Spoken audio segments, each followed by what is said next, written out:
যদি আপনি জেনা থেকে বেঁচে থাকতে পারেন, আল্লাহ পাক আপনাকে সাক্ষাৎ মৃত্যুর হাত থেকেও বাঁচাতে পারেন। এটা আমি এমনি এমনি বলি নাই, আমি দলিল দিচ্ছি। জেনা এমন একটা পাপ, যেই পাপ থেকে যদি কোনো যুবক নিজেকে বাঁচাতে পারে, আল্লাহ পাক তাকে সাক্ষাৎ মৌতের হাত থেকেও বাঁচাতে পারবে ইনশাআল্লাহ। কিভাবে? 3 বন্ধু যাচ্ছে রাস্তা দিয়ে, হঠাৎ করে ঝড়, বন্ধু 3 জন ঢুকে গেল গুহার মধ্যে। কিসের মধ্যে? গুহায়, যে পাহাড়ি এলাকায় আপনারা থাকেন যারা, গুহার মধ্যে। হঠাৎ করে পাহাড়ের পাথর দিয়ে গুহার মুখটা বন্ধ হয়ে গেল। এখন খোলার কোনো অপশন নাই। সবাই বলছে এখন 3 জন, এখন তো আমরা বের হতে পারবো না। সবাই সবার নেক আমলের ওসিলা দিয়ে আল্লাহর কাছে দোয়া করো। কিসের ওসিলা দিয়ে?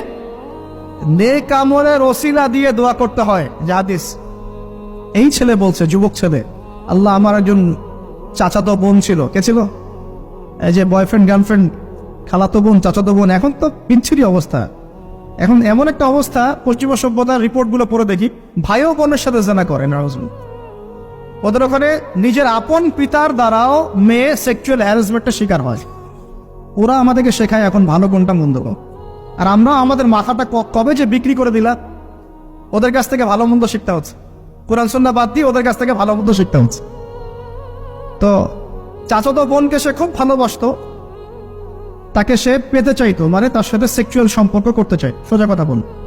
এখন সেই মেয়েকে অনেক প্রস্তাব দেয়, সেই মেয়ে রাজি হয় না। শেষে বলে, যদি আমাকে 1000 বা 100 স্বর্ণ মুদ্রা দিতে পারো, দিনার, তাহলে আমি তোমার সাথে সেক্স করব, মানে জেনা করবো। নাউজুবিল্লাহ।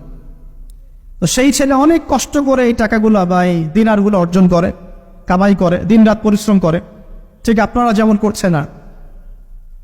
তো এরপর সে তার স্বর্ণ মুদ্রা দেয়, দিয়ে বলে যে এখন আমাকে আমার কাজ করতে দাও। তখন সেই মেয়ে রাজি হয়। ঠিক যে মুহূর্তে তারা সেক্সুয়াল সম্পর্কটা করবে, ঠিক ওই মুহূর্তেই এই মেয়ে বলে ওঠে, হে আল্লাহর বান্দা, আল্লাহকে ভয় করো। আমি সারা জীবন আমার সতীত্বকে ধরে রেখেছি, কাউকে দেইনি।